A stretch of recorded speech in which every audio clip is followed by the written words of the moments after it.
여러분 안녕하십니까? 10월 9일 목요일 영상 새벽 기도회입니다. 오늘은 역대하 21장 2절로 20절까지 말씀을 읽고요. 여호람의 공포 정치와 참혹한 말로라는 제목으로 말씀 나누도록 하겠습니다. 제가 어제 여호사밧을 이야기하면서 이미 그의 아들 여호람이 되어갈 방향을 이야기했는데요. 어, 그 지금 오늘 본문에 5절을 읽어보시면 여호람이 왕위에 오를 때 나이가 32세였고 예루살렘에서 8년 동안 다스렸다고 하였습니다. 32세에 왕이 되어서 40세에 죽었으니까 뭐 왕으로서 뭐 제대로 영예를 누릴 겨를도 없이 세상을 떠났다는 걸 알 수 있고, 40세라는 나이가 뭐 과거에는 어지간히 장년의 시대를 보낸 것이긴 하지만은 정말 짧은 인생을 마친 것을 알 수 있고요. 그리고 죽을 때도 그냥 또 뭐 그래도 어떤 왕으로서의 품위를 지킬 수 있는 모습으로 죽었으면 모르는데, 어, 일종의 뭐 탈장 정세라고 할 수 있겠죠. 장이 바깥으로 빠져나온다고 하는 것은 아마도 학문을 통하여서 장이 빠져나오는 그런 건데, 그걸 도무지 뭐 도로 안으로 들어가게 할 수가 없고 그 처참한 죽음을 맞이하였는데, 그런 경우는 그 자체가 처참할 뿐만 아니라 그 보는 것 자체가 처참하여서 그 남은 후손이나 또 신하들이 어떤 저주받은 죽음으로 여겨서 결국 그를 이제 어떤 왕으로서 장사는 지내되 그 왕들의 묘실에도 모시지 아니하였다고 적고 있습니다. 오늘 본문의 마지막 절 그 21장 20절을 보면 그렇게 말했습니다. 무리가 그를 다윗성에 장사하였으나 열왕의 묘실에는 두지 아니하였더라. 이렇게 말씀하였습니다. 우리나라의 경우에도 좀 경우는 다르겠습니다만 반정을 당하여서 무너진 왕에 대해서는 조선시대에 그를 무슨 무슨 조 이렇게 부르는 게 아니라 군이라고 따로 낮추어서 부르는 그런 이름이 있고 그러는데, 뭐 이스라엘은 그런 것은 없었던 것 같습니다만은 그 열왕의 묘실에, 그러니까 모든 쭉 왕들이 쭉 종묘가 이렇게 종묘 사직이라 그러지 않습니까? 쭉 이렇게 대수대로 무덤이 있는데 그 순서에 끼이지 못했다라는 그런 말씀을 하고 있는 것입니다. 무슨 어떤 특별한 잘못이라기보다도 외형적으로 어떤 저주받은 죽음으로 드러난 것에 대해서 굉장히 그 고대에는 그런 것에 대해서 엄청난 거부감이 있었던 것 같습니다. 어쨌든 여호람은 그렇게 32세에 자기 아버지 여호사밧이 죽고 32세에 왕이 되었는데 불과 8년을 넘겼을 뿐입니다. 그리고 중요한 사실은 어제 말씀드린 대로 그가 그 아합과 이세벨의 딸 아달랴를 아내로 맞이하게 되었고요. 그래서 뭐 장차 벌어질 일을 이제 제가 뭐 미리 말씀드릴 필요는 없겠지만, 아직 가장 그 유다의 역사의 큰 오점이라고 할 수 있는 여왕 아달랴 여왕 아달랴의 남편이 바로 이 여호람입니다. 그러니까 남편 여호람은 어쨌든 40세 이렇게 죽었고, 그의 아내 아달랴는 살아남아서 또 여러 가지 악행을 저지르다가 결국은 그의 그 손자에게 죽임을 당하게 되는 그런 일을 보게 되겠습니다. 아들에게 그 내용은 요아스라는 왕이 서게 되는데 그 족보에 대해서는 또 그것이 나올 때 좀 말씀을 드리기로 하고요.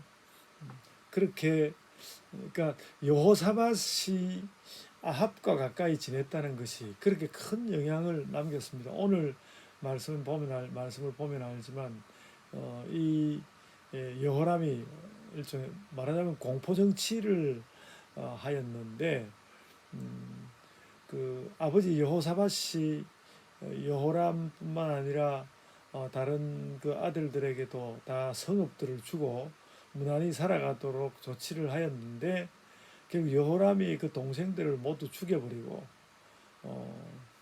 자기만 모든 것을 다 독차지하고 그렇게 떵떵거리고 살려고 했는데 본인마저도 그렇게 형제들을 도륙한 그 왕을 여호람 왕을 아마도 신하들도 매우 끔찍스러워했을 텐데 공포 정치를 했고 그런 왕을 하나님께서 살려두지 않으셨고 죽는 것조차도 곱게 죽지 않게 하셔서 매우 처참한 죽음을 하였다는 것, 그 말씀을 여러분께 드립니다. 여호람과 관련해서는 더 이상 이렇게 할 이야기가 없고요. 오히려 이제 여호람의 아버지 여호사밧이 그러니까 굉장히 심각한 결과를 남긴 것입니다. 여호사밧이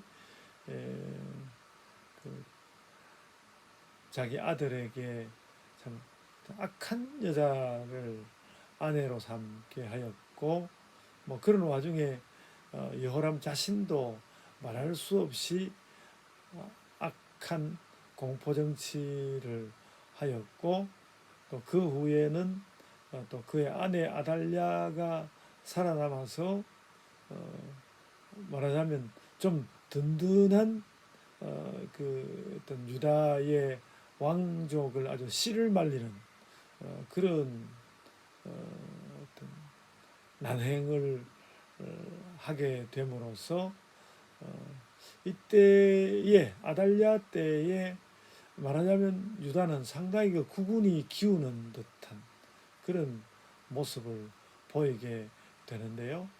근데 그것이 말하자면 제 이야기는 그것이 어떤 여호사밧이 그 지나치게 악한 왕 아합과 가까이 지낸 것 그것으로부터 오게 되었다는 것이죠.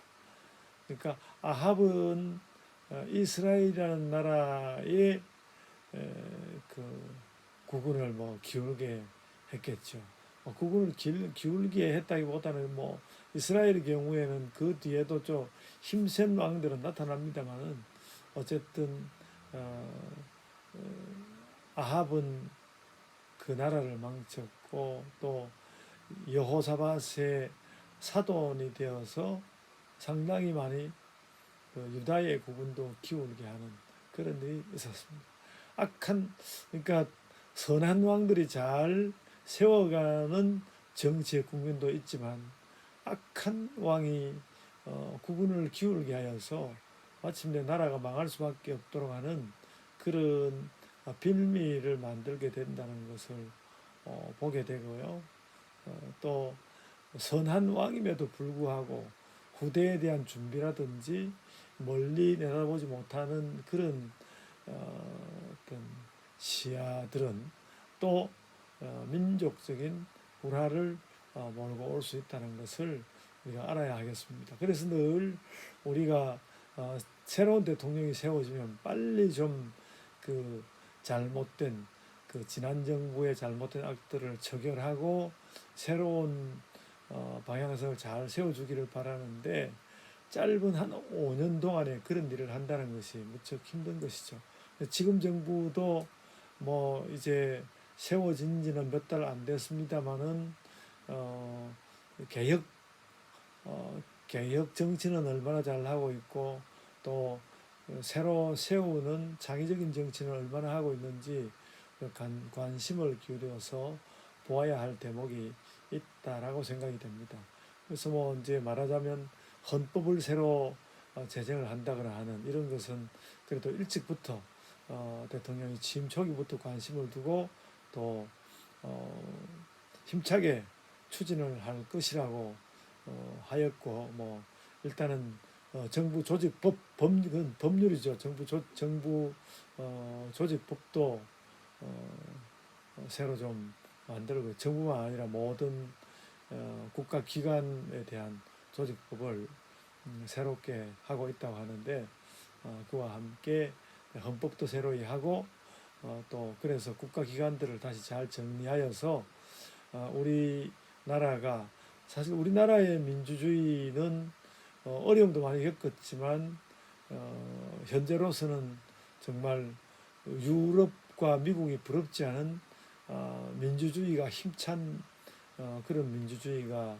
되었고 그래서 아시아에서는 모범적인 민주주의 국가로서 서 있는 것이어서 우리가 이것을 귀하게 여기고 또 지켜내기 위해서 노력하고 애써야 할 것이라 이렇게 생각합니다. 오늘 공포정치를 했던 여호람이 별로 누리지 못하고 마침내 죽고 말았는데 그조차도 참혹한 죽음이어서 왕들의 묘실에 제대로 들어가지 못했다는 것 우리가 알고요. 늘 국가도 그렇지만 또 우리의 가정도 그리고 또 우리 교회도 훗날을 잘 준비하는 그런 태세가 꼭 필요하다고 생각이 됩니다. 이런 일들을 위해서 다 기도해 주시기를 바랍니다. 이제 제가 기도하겠습니다. 아버지 하나님, 저희가 교회든 국가든 가정이든 미래를 향한 꼭 필요한 준비들을 반드시 세워서 나갈 수 있게 하여 주옵소서. 주께서 저희에게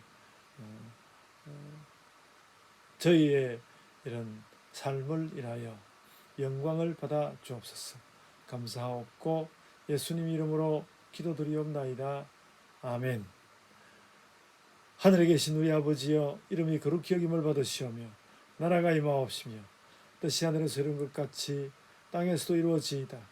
오늘 우리에게 일용할 양식을 주옵시고 우리가 우리에게 죄 지은 자를 사하여 준 것 같이 우리 죄를 사하여 주옵시고 우리를 시험에 들게 하지 마옵시고 다만 악에서 구하옵소서. 나라와 권세와 영광이 아버지께 영원히 있사옵나이다. 아멘. 여러분, 이제 각자의 기도로 기도하시기 바랍니다.